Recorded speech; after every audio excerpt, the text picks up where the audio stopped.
रात के लगभग 9 बज चुके थे। अभयगढ़ शहर की सड़कें अब लगभग वीरान हो चुकी थीं। दिन भर भागती दौड़ती जिंदगी अब धीरे धीरे शांत हो रही थी।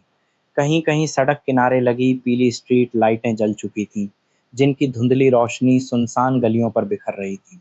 उधर आरव अपने छोटे से किराए के कमरे का दरवाजा खोलकर अंदर दाखिल हुआ। उसने थके हुए कदमों से बैग उतारकर मेज पर रखा और एक लंबी सांस ली। आज का पूरा दिन सफाई करते करते निकल गया था।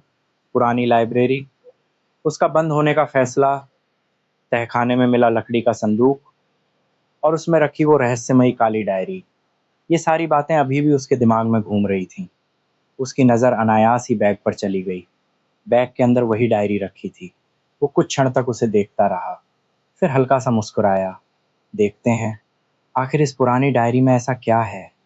आरव ने पहले अपने कपड़े बदले, हाथ मुंह धोया, फिर रसोई के छोटे से हिस्से में जाकर अपने लिए चाय बना ली। कमरे में वापस आकर उसने मेज पर चाय रखी और सामने कुर्सी पर बैठ गया। कमरे में सन्नाटा पसरा हुआ था।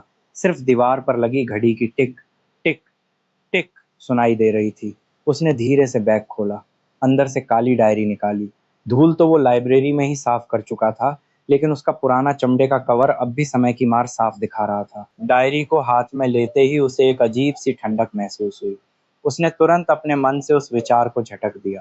शायद पुरानी होने की वजह से वह खुद से बुदबुदाया। धीरे धीरे उसने डायरी खोली। पहला पन्ना, वही वाक्य, अगर तुम ये डायरी पढ़ रहे हो तो तुम्हारा जीवन बदलने वाला है।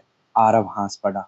जिसने भी लिखा है, लोगों का ध्यान खींचना अच्छी तरह जानता था। उसने अगला पन्ना पलटा, खाली। उसके बाद वाला, वह भी खाली। फिर एक और। कुछ पन्नों पर पुराने कागज के पीले निशान थे, कुछ बिल्कुल सादे थे। आरव आराम से चाय पीते हुए एक एक पन्ना पलटता जा रहा था। अचानक उसका हाथ रुक गया। एक पन्ने पर साफ साफ लिखावट दिखाई दे रही थी। उसने कप मेज पर रखा और पन्ने को ध्यान से देखने लगा। सबसे ऊपर एक तारीख लिखी थी, 17 जुलाई। आरव ने हल्की हैरानी से कहा, कल की तारीख? उसने नीचे पढ़ना शुरू किया।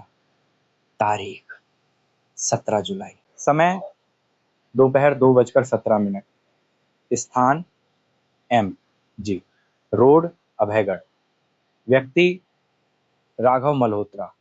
आज दोपहर ठीक 2:17 पर शहर के प्रसिद्ध उद्योगपति राघव मल्होत्रा अपनी काले रंग की सेडान कार में अपने कार्यालय के लिए निकलेंगे। रास्ते में उनके मोबाइल पर एक अनजान नंबर से कॉल आएगी। कॉल रिसीव करने के कुछ ही सेकंड बाद उनका ध्यान सड़क से हट जाएगा। उसी समय सामने से तेज रफ्तार में आ रहा एक ट्रक अनियंत्रित होकर उनकी कार से टकराएगा। टक्कर इतनी भयानक होगी कि कार कई बार पलटेगी। घटना स्थल पर ही राघव मल्होत्रा की मृत्यु हो जाएगी। घटना को सड़क दुर्घटना माना जाएगा, लेकिन ये दुर्घटना नहीं होगी। पूरा पन्ना पढ़ने के बाद आरव कुछ सेकंड तक चुप बैठा रहा। उसने दोबारा पढ़ा, इस बार और ध्यान से, फिर तीसरी बार। एक एक शब्द, एक एक समय, सब कुछ बेहद विस्तार से लिखा गया था। ऐसा लग रहा था जैसे किसी ने पहले से पूरी घटना देख ली हो। लेकिन अगले ही पल आरव के चेहरे पर मुस्कान आ गई। वाह, काफी दिलचस्प कहानी है, उसने हल्की हंसी के साथ कहा। अगर इसे किसी उपन्यास में पढ़ता तो शायद आगे भी पढ़ता। वो कुर्सी पर पीछे टिक गया।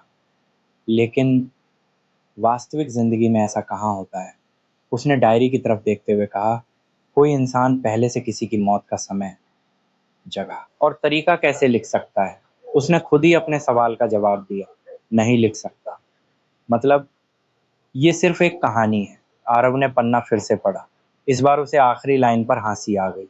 ये दुर्घटना नहीं होगी। वो धीरे धीरे मुस्कुराया। सस्पेंस बढ़ाने के लिए बढ़िया लाइन लिखी है। जिसने भी लिखा है, लेखन बुरा नहीं है।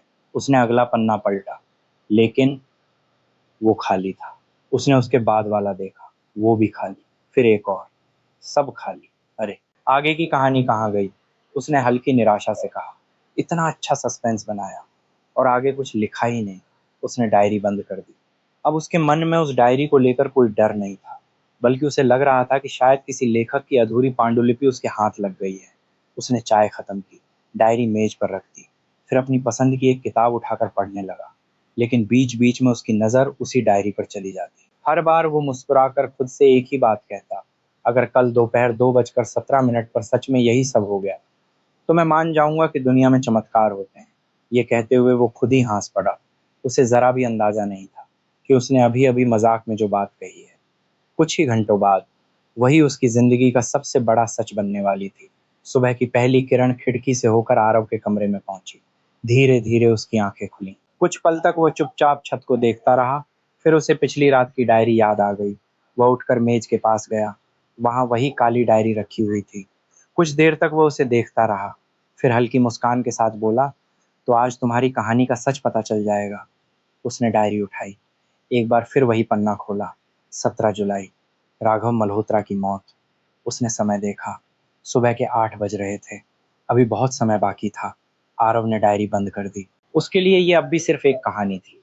एक ऐसी कहानी जिसे किसी ने रहस्यमय बनाने के लिए बहुत सारी बातें जोड़ दी थी। उसने नाश्ता किया और रोज की तरह लाइब्रेरी जाने के लिए तैयार हो गया।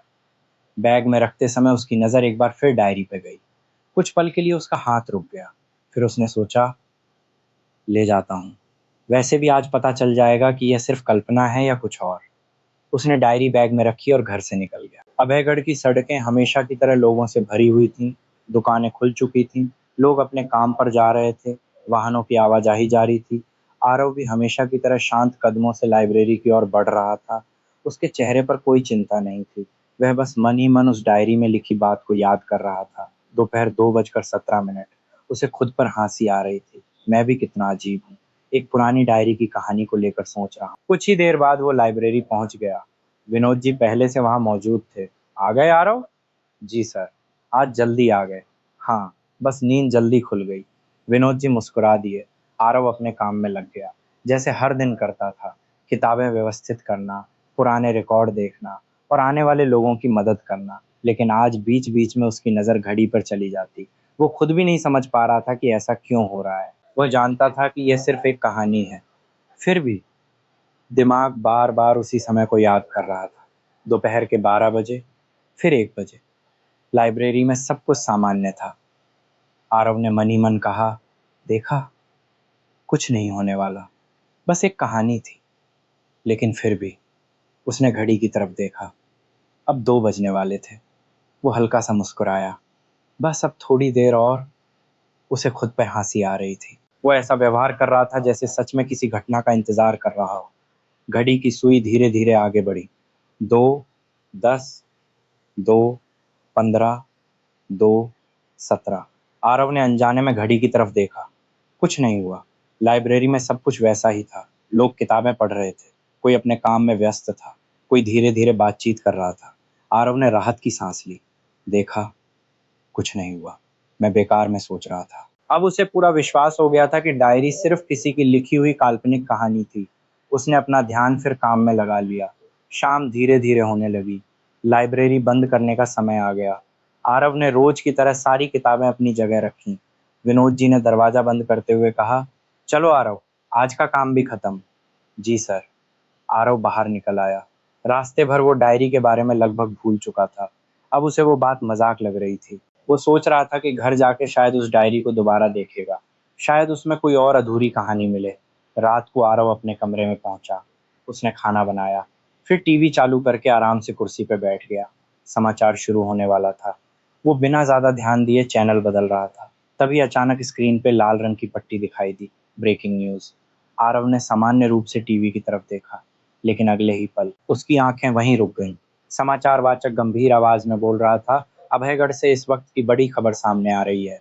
आरव धीरे धीरे सीधा बैठ गया। स्क्रीन पर एक कार की तस्वीर दिखाई जा रही थी। कार बुरी तरह क्षतिग्रस्त थी। समाचार वाचक आगे बोला, शहर के प्रसिद्ध उद्योगपति राघव मल्होत्रा की आज दोपहर एक सड़क दुर्घटना में मौत हो गई। आरव के हाथ से रिमोट लगभग छूट गया। उसके चेहरे की मुस्कान गायब हो चुकी थी। राघव। उसने धीरे से नाम दोहराया। उसका दिल तेजी से धड़कने लगा। समाचार आगे चल रहा था। जानकारी के अनुसार राघव मल्होत्रा अपनी कार से कार्यालय जा रहे थे। रास्ते में उनके मोबाइल पर एक कॉल आई थी। इसी दौरान उनका ध्यान सड़क से हट गया और सामने से आ रहे तेज रफ्तार ट्रक से उनकी कार टकरा गई। आरव की सांसें रुक गईं। मोबाइल कॉल, ट्रक, कार, दोपहर का समय, सब कुछ वही था, बिल्कुल वही, जैसा डायरी में लिखा था। वो धीरे धीरे उठा। उसकी नज़र मेज पर रखी डायरी पर गई। वो कांपते कदमों से उसके पास पहुंचा। डायरी खोली। वही पन्ना सामने था। 17 जुलाई, राघव मल्होत्रा। दोपहर 2:17। उसकी आंखें शब्दों पर टिक गईं। कुछ देर पहले तक जो बातें उसे कहानी लग रही थीं, अब वही उसके सामने सच बनकर खड़ी थीं। उसने धीरे से आखिरी लाइन पढ़ी, ये दुर्घटना नहीं होगी। कमरे में अचानक अजीब सी खामोशी छा गई। आरव के चेहरे पे डर साफ दिखाई दे रहा था।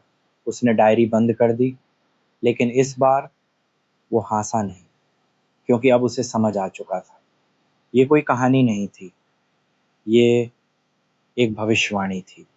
और सबसे डरावनी बात ये थी कि ये सिर्फ पहली भविष्यवाणी थी।